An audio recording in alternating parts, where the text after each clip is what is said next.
Hello, Renegade marketers. As I've referenced on this show probably too many times and crystallized in my new book, Renegade Marketing, being a CMO today is really, really hard. But the successful ones are truly the cool cats of marketing. CATS, of course, being an acronym for courageous, artful, thoughtful, and scientific. Unless you think the CATS framework only applies to previous guests, I'm thrilled to introduce you to today's guest, Peeyush Dubey, the CMO of LTI, a global technology consulting firm headquartered in Mumbai, India. Peeyush has been in his current role for 6 years, and before that had lengthy stints at Infosys and Mindtree. Peeyush is a world-class thinker and doer, so I know you're going to enjoy this conversation. With that, hello, Peeyush. Welcome. Hi, Drew. Great to be here. Thank you. Now, so to ground the guests, even though they're all over the world, where are you right now? I'm in New Jersey, which is where home is, which is where the office is. All right. A long way from the headquarters. Long way from the headquarters. This is our North American headquarters in New Jersey. Got it. Companies listed in India. Got it. Okay. Well, you know that we're going to start with courageous strategy, and that's the first initial in CATS. And I want to sort of, this is really challenging. I mean, LTI is a huge company with 40,000 plus. I know it's probably more than that. What do you do or have you done to help boil all of your challenges into like a manageable set? That's a good place to start. So, and this is probably true for any CMO, the scope of the role could be humongous. And so I normally try and summarize everything into three things that marketing does. And I call it brand, demand, and expand. So brand is all about brand awareness and perception. Demand is about good quality and quantity of demand generation, and expand is all about account-based marketing and how we expand. So what marketing does is essentially to reduce friction to sales through brand, demand, and expand. So and I love that. And it's such a great sort of very simplifier from the beginning, brand, demand, and expand, easy to remember. And I want to go through each one of those because we've talked about this a lot in CMO Huddles, particularly true for startups, probably less so for LTI, but maybe not. Brand is a squishy word in the C-suite. And I'm curious how, I mean, you've been in the role for 6 years. When you talk to your CEO,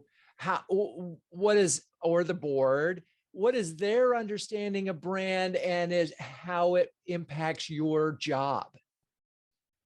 So when we talk of brand, there are essentially two aspects of it: the awareness and the perception. So in many cases, it is when we start, it's the awareness which is lacking, and there are ways in which you would want the brand to be your prospects and customers to be more aware. And then I think it is the perception, because in the technology world, things change very quickly. And so the positioning of the companies also have to catch up very, very fast. And so it is very important for any company to make sure that the customers understand and perceive the brand correctly. So whether it is the board or the CEO, we are looking at the brand awareness and perception, how we are positioned in the minds of our customers and prospects. And I'm going to stay here for a second because yesterday we did a special huddle with an analyst from Forrester, and he mentioned something that reminded me of something, and I kind of cover it in the book, but I like the way he said it, that most measures of brand are lagging indicators. Like if you have a brand tracking and you're tracking awareness, it's a lagging because you do it once or twice a year. Perception similarly. Do you have a secret for sort of brand, the impact of brand on a more sort of current and real-time basis? I think one of the things that we have seen is especially in the world of social media, everything is a lot more real time. And so the way that we are measuring the real time is the engagement, and which is probably true for most of the marketers. The NPS score or the brand awareness, or how many people are aware of the brand. Some of those indicators may be lagging, but the engagement is real. And so the way that we measure it is how are customers and prospects reacting to a particular message. And at the end of the day, and as we'll probably get to speak as we go forward and talk about some of the areas where we have implemented CATS strategy, the best proof of any strategy, brand strategy working, is how the clients are reacting to it. And do we have more clients using that product or that service? So that I believe is the right way for a CMO to measure the brand awareness and perception. Okay, so real-time engagement, I'll buy that. I probably throw a bunch of other metrics at you, but I'm guessing, okay, so as a consultancy, particularly in the digital space, you had a lot of people on premise doing this work for your customers all the time. And I bet the pandemic completely disrupted that and created all sorts of new challenges. So, and I'm just going to keep going on this thought. So assuming all that is true, because I know it is true for the other consultancies out there, what, from a strategic standpoint, did you have to sort of, step back and say, okay, this is changing for us? What kind of strategic things did you start to think about as a result of the pandemic? So you're right. Many of our employees and engineers work from the customer premises or are working very closely with the customers. And so when the pandemic hit, sometime the realization was, it was very clear in March of 2020. Some of the things that we had on our mind is, how do we get our teams to work together with each other and with our customers? How do we build synergies in the remote workforce? Will they still be able to connect and engage with each other the way that they are used to? Equally importantly, because we manage the data of our customers, how do we ensure the security and the policy compliance, especially in the stage where everyone is working remotely? Are the systems robust to handle the complete redistribution of infrastructure and network? And most importantly, Drew, how do we strengthen the culture to keep employees motivated and to keep them engaged? So I think these were some of the strategic questions that we were facing when the pandemic hit. Yeah, and I mean, thinking about it, it's like, okay, major impact on people, both in terms of your employees, and you said it, culture, but also in their interactions with the customers. It impacted your product, and of course, it impacted your process. So that's a lot. And so I'm curious, what process did you go through to sort of assess this and say, you know what, we need to make some changes strategically and from a product standpoint and a message standpoint? It was phenomenally clear to us that every single thing, whatever we have been doing, has to be questioned again. Every process, every way of working, the way we connect with our customers, because all of our customers were also going through the similar disruption that we were facing. And so essentially the way that we thought of it is that, how do we think of software engineering in the post-pandemic world?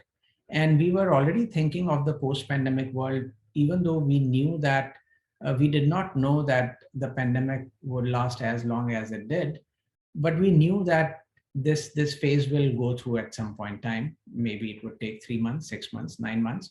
But we were also pretty certain that the way things have changed, the speed of this change and the extent of this change, it'll probably take us a long time to bounce back, if at all there is ever going back to the old ways. And so we thought that this is the time to take very bold and courageous moves with the way we work.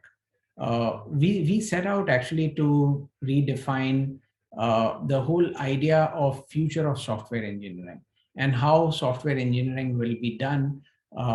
And we in a world when the pandemic is over, and we set out then to say that we should probably have a new way of working, a new platform, which is focused on the developer experience and the ways of working, which brings together the entire team together under a virtual roof, so to say.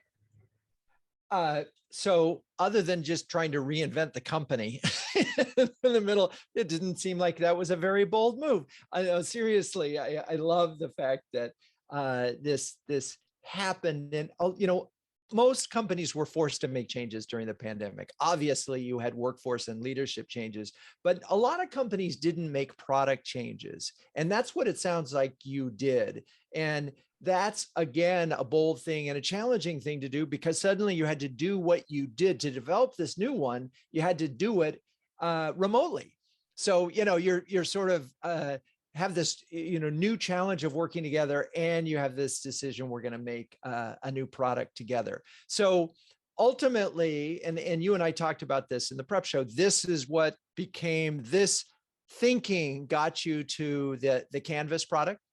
That is exactly correct. We defined the platform as LTI Canvas. So, okay, so let's talk a little bit about that, because we're sort of, now you've made the strategic decision. We're gonna launch something new.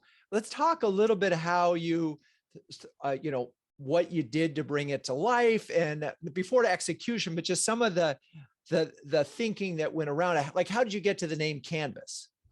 Actually, yeah, these are some interesting directions for this conversation, Bruce. So there are two aspects of the whole LTI Canvas and how it was launched. One is, of course, working with our operations team, and that is where they also needed all the support and partnership with marketing team to think of a name, to think of how it should be positioned.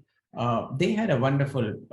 We launched LTI Canvas in July 2020. So if you look at the concept to carton, it is right between March when we realized it to July when it was launched, first week of July with the press release.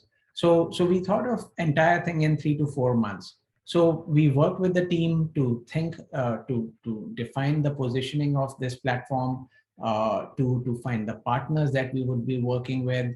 And that was one part of this entire project. The other part was the real fun of a marketer thinking of launching a new platform, which is so strategic to the company, which is so important for all of our customers as well.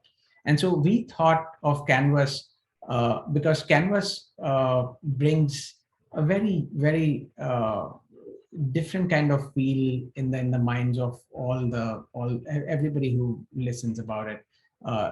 We talk of a blank canvas. That's how a new product. That's how software engineering is started with a completely blank slate, and that also allowed the marketing team. If I could talk a little bit about the artful ideation aspect. Absolutely, please.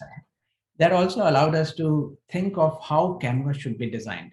And so whether it is the paintbrush, the color, the palette, a very, very colorful palette for the entire platform, to the way that the website would look, the videos would look, gave us, from a marketer's perspective, gave us a blank canvas, so to say, to think of the entire platform. So the marketing team at this point in time was working with our ops team to think of the positioning, targeting, segmenting, the extent of the Canvas platform, how many projects will it cover. And on the other hand, it was the design and development team which was working on the entire platform, both from the platform perspective and how it will be promoted to the marketplace as well. So many interesting things going on there. I'm wondering, because we often learn from the sort of the bumps in the road or some of the what were any of the challenges? Because first of all, doing it in 3 months is obviously very fast. Doing it during a pandemic in 3 months is even that much more amazing. But were there any speed bumps or things that sort of challenged, made it a little bit harder to get to the finish line with this? Almost everything was a challenge, Drew. So I love your honesty. But let's break it down, just because part of it is, what was the challenge, and then what'd you do to sort of, from a marketing standpoint, as a marketer, you're trying to get a new product and you have a lot of things to do on your end, but the product has to be right or you won't be able to market it. So, what was an example of a challenge and how you sort of rose to the occasion, you or your team rose to the occasion? Sure. So the biggest challenge comes from the fact that we are thinking of developing and launching a platform which allows software engineering teams to work in remote and hybrid environment. And the entire development of this platform has to be done remotely as well, right? Because the teams are not working together at all. The teams have, at that point in time, teams were not meeting with each other. The partners were not with us. The biggest challenge, and that's where the success of the platform also came, because we felt that if we can develop this, if we can think, if we can launch it like this, that means there's there are tremendous benefits that will accrue to the customers as well. So I think the biggest challenge came from that perspective, and the same was the challenge from the marketing team's perspective as well. How do we launch something like this? There is, of course, we are talking about 18 months ago. The anxiety and the stress about the pandemic was probably at its peak at that point in time. We did not understand the extent of what the pandemic could do, and how harmful it could be. And so the teams were completely remote. The marketing team was also remote, and we were supposed to launch entirely within 3 months, something which would change the course of this large enterprise itself. And the way that we did it, of course, hats off to the teams, both from the development side and also from the marketing side. They pretty much set aside almost all the challenges, and they said, okay, the whole idea, I really like the fact that most of us had worked together before the pandemic hit for many years. As you noted in your introduction, I have now been with LTI since last 6+ years. And so while many of the team members are new, but we had a good camaraderie to know each other and to work with each other, understood each other very well. And so we quickly got together, started thinking how we will achieve something which is so in terms of scale going to be so impactful for the company, and came up with the entire plan within 2 weeks. So amazing. Okay, I'm gonna recap. We're gonna take a break and then we'll come back. But a couple of things just to sort of put a punctuation point on. The fact that you developed this product, it was sort of proof of the need for the product and proof that the product might work, which I love. Secondly, just a note to the CEOs who are listening, who have the trigger finger on their, the 18 months and you're out with your CEO, with your CMO, think about trying to keep them for a little while longer, get them through 2-3 cycles, because you never know when you're going to run into a crisis. And there is no doubt in my mind that if you have a team that you've worked with, these kinds of things are a lot easier to do. If you have a brand new team and they're working remotely, it's a lot harder. So I think that's a very understated part of the success here. We're going to take a break. We'll be right back. When we come back, we're going to talk about how they executed this and brought it to life and how they're measuring it. Okay, stay with us. If you don't mind, I'd like to plug CMO Huddles for a second. Launched in 2020, CMO Huddles is an invitation-only subscription service that brings together an elite group of CMOs to share, care, and dare each other to greatness. One CMO described Huddles as timely conversations with smart peers in a trusted environment, while another called it a cross between an expert workshop and a therapy session. If you're a B2B CMO that can share and care with the best of them, please visit cmohuddles.com or send me an email, drew@renegade.com, to see if you qualify for a guest pass. Okay, we're back. And before we go on a little bit, I like to do this. My 95-year-old dad will listen to the show, and every once in a while, he'll send me a note and said, so what exactly was that product? So could you describe Canvas for my 95-year-old dad? First of all, I've heard about your 95-year-old dad on the earlier episodes of podcast. So I'm glad that I'm finally trying to explain something to him directly this time. So I don't, but he's very smart, but sometimes the technology or what we talk about use terms that he doesn't understand. But so LTI Canvas is what? Absolutely. So what LTI Canvas is, it's a platform that allows the software engineering teams that have traditionally been working in a pod, in an office environment, to collaborate and partner with the same effectiveness in a remote and hybrid environment. Now, think of it as in a point, and it becomes more complex because as we go back to the post pandemic world, as we go back to work, it is going to be very different, because even though we'll go to office, not all of us will go to office all the time. Many others will be remote completely. A few others have actually relocated to some other. How do you now collaborate with the same effectiveness that you had earlier when you were sitting in the same pod, all of you? That is the process which LTI Canvas enables for the software. Perfect. I get it. I know he will. I'll send him this clip if he doesn't want to listen to the whole show, but he should. There's a lot of interesting things he'll find, having come from the electronics world himself many moons ago.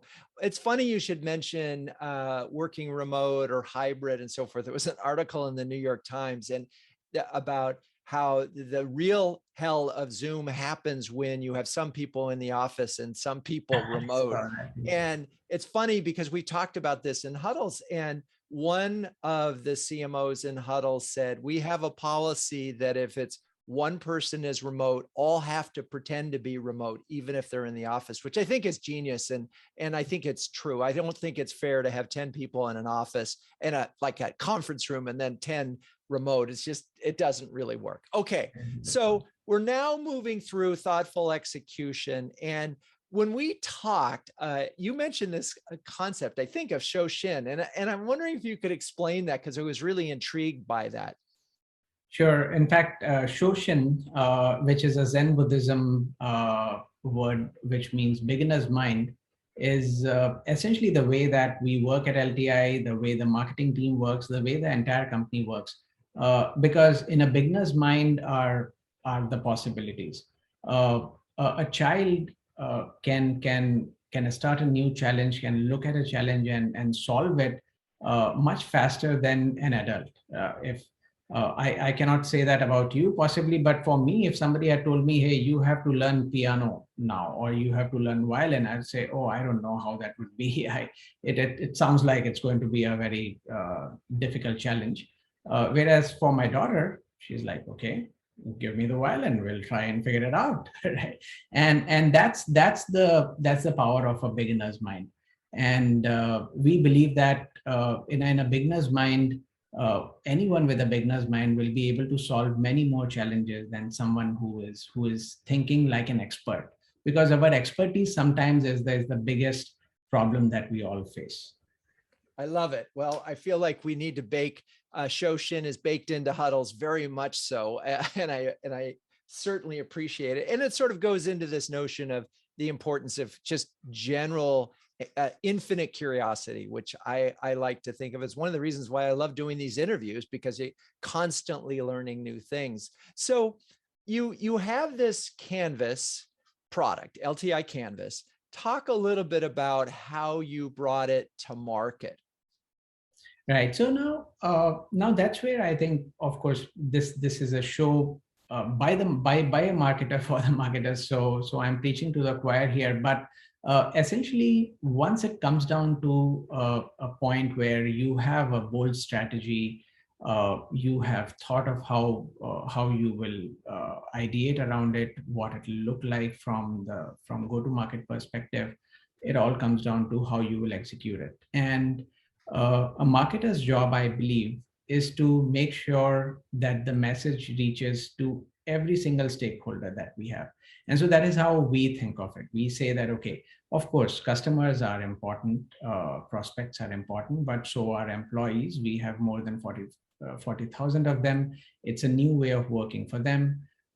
It is our partners who work with us. It is, and of course, in our investors who need to understand. In many cases, it is also the governments and the regulatory bodies who need to understand how the data is being used and is the data secure or not.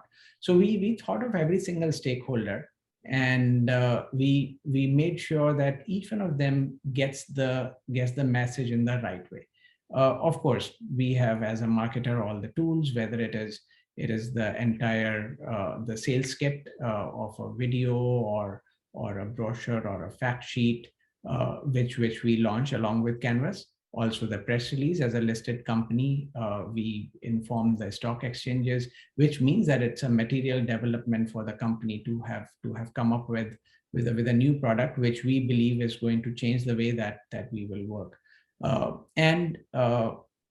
One more thing that we did is we worked with our partners in the launch, which of course expanded our reach a lot. So in this case, we launched LTI Canvas along with Microsoft.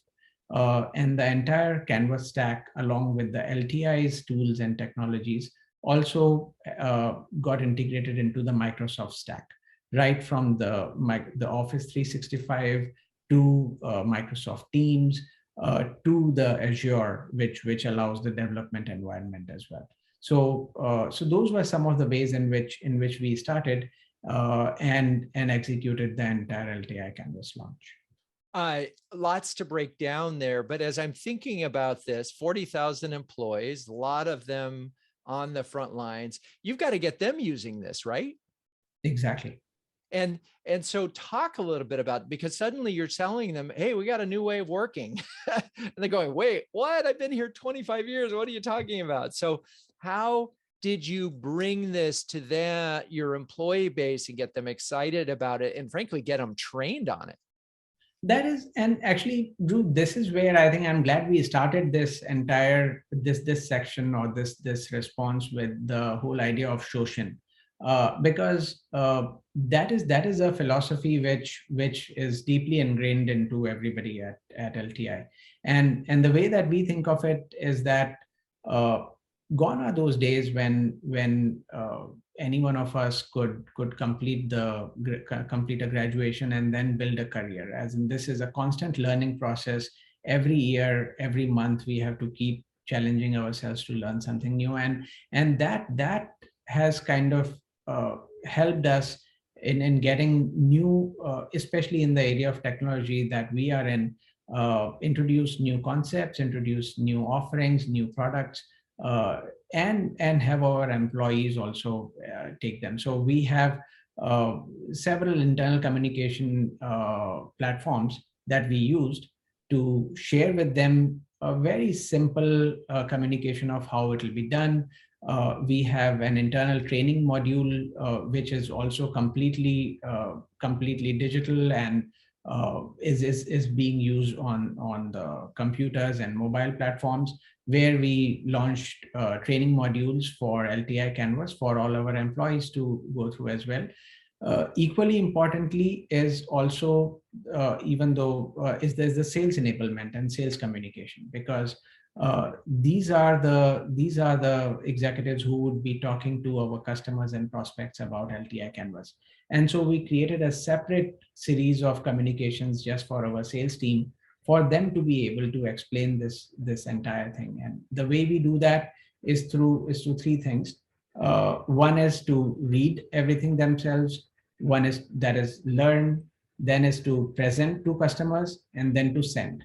So learn, send, and present. So across these three categories, we created the entire sales kit for our sales team, and for our development teams, through our internal learning platform, the small training modules that is how we executed the entire LTI Canvas. And one of the things with internal training like this, particularly on a new product, it's very challenging from a compliance standpoint. I mean, again, we're talking 40,000 employees. How, and you have a compressed time frame. I mean, it was 3 months from, as you said it, from concept to box, or you had a more elegant term for that, but that's so fast. And there's not a lot of time in there for internal training and questions. And hey, what about this? What did you do to make sure that a really high percentage of those employees that really needed to understand how to use the platform were on it? I think the examples of how some of the successful teams have worked on it and how they have launched in their clients has been one of the best examples. So right out of the gate, we had 2 or 3 clients who adopted LTI Canvas, and their examples and those case studies worked wonders within the company for everybody else to adopt it. Mind you, everybody was going through this very strange time when they were not talking to the customers. Almost everything that when right now also you are taking some notes, and if you realize that there is no way for us to take these notes or to share with somebody else who needs them, how would I do that? And so these questions were on top of everybody's mind. And when they saw a couple of examples of how customers have adopted it and the kind of benefits that they were seeing, it was a lot easier for us to then promote this and take it to many more projects. Well, hopefully your system is better than my note-taking system, because 1, my handwriting is not legible to anybody but myself, and 2, I'm a notoriously bad note taker. So, but anyway, that aside, this gargantuan challenge that I'm really coming to grips with here, both in terms of the time and I mean, all the clients that you needed to touch. So is there anything else in the executional area? I mean, we've talked about internal, we talked about customers and getting them involved. We talked about partners. You talked about building right into Microsoft right away, which makes so much sense because that's such a large installed base. Is there anything else in this sort of executional realm that you're particularly proud of and that maybe even comes out of the Canvas idea? So one more thing that I can talk about, Drew, is how we thought of a persona-driven approach for LTI Canvas, and how we felt that if you are a product owner, this is how you would use Canvas. If you are a project manager, this is how you would use Canvas. If you are a Scrum Master, these are the tools and frameworks that would be relevant to you. Here is a starter kit for you. What are the protocols and processes? What are the governance and tracking mechanisms for each one of these roles? What are some of the enablers? So for each persona, we defined all those in detail, which helped adoption to be a lot quicker and faster. Okay, I'm feeling a little guilty because I on a show yesterday, I did a lot of I didn't say nice things about persona-based marketing. And my problem with it when I see really some like a grid of, say, here are 12 personas and here are the completely distinct messages of those and their personality. And again, the level of detail is such that nobody can understand and appreciate it. But what it sounds like is there's this thing called LTI Canvas. Here's how you can use it. And you even, it's sort of like sales enablement based on personas. And it sounds like you took it a little bit further than, hey, giving the salespeople, oh, when you talk to CFOs, be sure to talk about ROI, which is sort of obvious. And just for the listeners, if you're wondering why I hesitate on persona, it's because in certain circumstances where a marketer actually presents themselves so differently, that Gartner's research shows that you are 2.2 times likely to get the sale if the different members of the buying committee see your company differently, which is fascinating, right? So I guess I could ask this as a question now for you, Peeyush, which is, was there an underlying theme that connected the dots? So if I looked at Canvas and I was, you mentioned, a product owner versus a Scrum Master, would I still be seeing the same brand? No, they would essentially be seeing the same brand, except that a copywriter would probably need different set of tools than an editor. And that is the difference between the tools and frameworks that the profiles or the personas that we created for Canvas. So we said that, hey, if you are a project manager, the level of details that you would need about the project is different than if you are a QA person. And what difference, so that somebody is not overwhelmed or inundated with the entire product at the same point in time. Even though we had a very short time to develop it, we did make sure that those personas or the exact roles that each person is going to be using the platform for is well defined. So essentially, that's what I meant by persona. No, I understand. And it's more common. I am in the minority of it because I often see it leading to a peanut butter effect where a brand is presented 10 different ways to 10 different in a situation where you have a buying committee, right? Here it sounds like a company might adopt it, but each individual user may use it in a slightly different way. And I realize that personas can be used very effectively, and it sounds like that you did. I just have seen them used really in a way that was counterproductive. Okay, not to dwell on that. So I'm wondering if there's so we've covered a lot, and I'm just trying to get a sense of, this was a massive undertaking. How many people were actually working on this? Let's just talk about the marketing aspect, because you talked about a lot of different things being developed in a very short period of time. That is correct. So from the marketing perspective, the entire the creative team was completely involved in it. The communications team was, of course, completely involved. The sales enablement team was into it. The digital marketing team, whether it is the owned assets, earned assets, or paid, the entire team was working on that.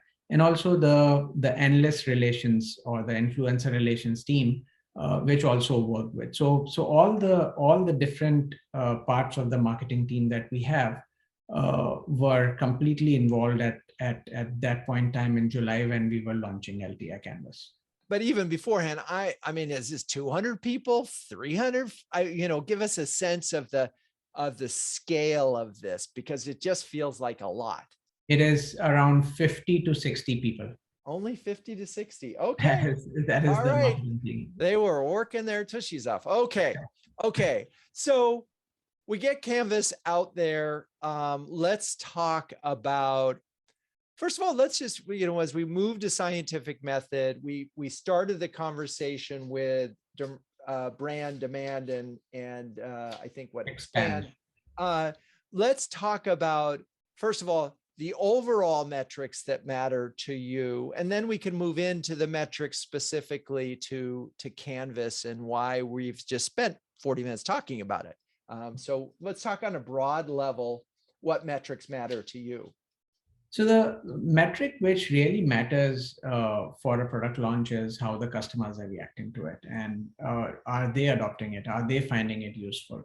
And in this case, not only did the customers started liking them for the projects that LTI was working on them, but in many cases they said, hey, can we actually use Canvas for the projects that LTI is not doing for us? And we would like this to be the way that we are working as we go forward.